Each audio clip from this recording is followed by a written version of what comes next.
Hello viewers, welcome to my channel Rasighar. আজ আমি আপনাদের সঙ্গে শেয়ার করব একটি ডায়েট রেসিপি, খুবই সহজ এবং যারা ওজন কমাতে চান তাদের জন্য এই রেসিপি একদমই সঠিক। চলুন ভিডিওটি শুরু করা যাক। প্রথমে আমি এখানে নিয়ে নিয়েছি কয়েক রকমের সবজি। আমি আমার পছন্দ অনুযায়ী হাতের কাছে যা ছিল তাই ব্যবহার করেছি। এখানে আমি নিয়েছি পটল, কাঁকরোল, টমেটো, তারপরে হচ্ছে মিষ্টি কুমড়া, পেঁপে, চিংড়ি মাছ নিয়েছি এবং ঝিঙে নিয়েছি। চিংড়ি মাছ নিলে খুব সুন্দর একটি ঘ্রাণ আসে। আপনারা অবশ্যই চিংড়ি মাছ দেওয়ার চেষ্টা করবেন, আর যাদের অ্যালার্জি তারা চিংড়ি মাছটা বাদ দিয়ে রেসিপিটি তৈরি করবেন। আমি আবারও বলছি, আপনারা আপনাদের পছন্দ অনুযায়ী যে কোনো সবজি দিয়ে এই রেসিপিটি তৈরি করতে পারবেন। এই সবজিতে কোনো বাধ্যবাধকতা নেই যে এই সবজিটাই ব্যবহার করা যাবে আর অন্য কোনো সবজি ব্যবহার করা যাবে না, এমন কোনো কথা নেই। আপনারা চাইলে যে কোনো সবজি ব্যবহার করতে পারেন।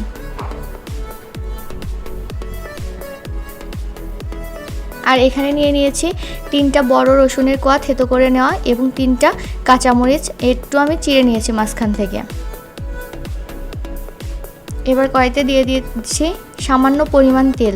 যারা একদমই তেল খেতে চান না তারা চাইলে তেলটা বাদ দিয়ে দিতে পারবেন, কিন্তু একটু তেল দিলে ভালো লাগে খেতে, এজন্য আমি সামান্য পরিমাণ তেল ব্যবহার করেছি।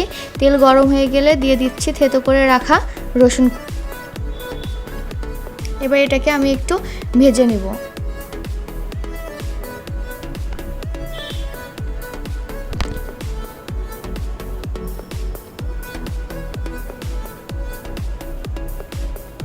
যারা ওজন কমাতে চান তাদের জন্য এই রেসিপিটি একদমই আদর্শ। আপনারা দুপুরে বা রাতের খাবারে ব্যবহার করতে পারেন এই রেসিপিটি।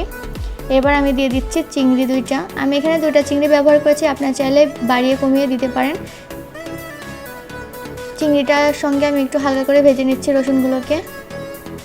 এবার দিয়ে দিচ্ছি প্রয়োজন অনুযায়ী জল। আমার ওইখানে যেহেতু প্রায় হাফ কেজির মতো সবজি আমি ব্যবহার করেছি, সেজন্য আমি দিয়ে দিচ্ছি এখানে হাফ লিটারের একটু বেশি জল। এবার জলটা ফুটে উঠেছে, জলটা ফুটে উঠলে আমি দিয়ে দিচ্ছি সবজিগুলো। প্রথমে শক্ত সবজিগুলো আমি ব্যবহার করছি, মানে যেগুলো সিদ্ধ হতে একটু বেশি সময় লাগে সেগুলো আমি ব্যবহার করছি। তারপর আমি নরম সবজিগুলো ব্যবহার করব। আমি আমার পছন্দ অনুযায়ী শেপে কেটেছি, আপনারা আপনাদের পছন্দ অনুযায়ী যে কোনো শেপে এটাকে কেটে নিতে পারবেন। 5 থেকে 6 মিনিট সিদ্ধ হয়ে যাওয়ার পর, মানে হাফ সিদ্ধ হয়ে যাওয়ার পর আমি দিয়ে দিচ্ছি লবণ এবং কাঁচামরিচ। এবার দিয়ে দিচ্ছি ঝিঙ্গা।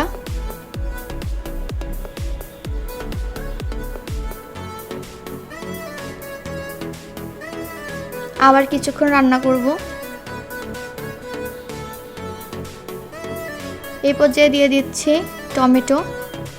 সব কিছু সিদ্ধ হয়ে জলটা কমে এসেছে, তখন আমি দিয়ে দিচ্ছি হাফ লেবুর রস। অর্ধেকটা কেটে আমি রস করে নিয়েছি এবং সেটাই ব্যবহার করেছি। জলটা একটু শুকিয়ে এসেছে, আপনারা চাইলে আরেকটু শুকিয়ে নিতে পারবেন। আমি এইভাবেই ব্যবহার করছি। আপনারা চাইলে ভাতের সঙ্গে ব্যবহার করতে পারবেন। বাচ্চাদেরকেও আপনারা এই রেসিপিটি তৈরি করে দিতে পারবেন, তাহলে তাদের স্বাস্থ্য ভালো থাকবে। যেহেতু খুবই কম পরিমাণ তেল দিয়ে আমরা তৈরি করেছি, আপনারা চাইলে রোগীদেরকেও এই রেসিপিটা আপনারা খেতে দিতে পারেন, কোনো সমস্যা নেই। আর আমার রেসিপি যদি আপনাদের ভালো লেগে থাকে তাহলে আমার চ্যানেলকে অবশ্যই সাবস্ক্রাইব করবেন এবং পাশে থাকা বেল আইকনটি প্রেস করে দিবেন। ধন্যবাদ।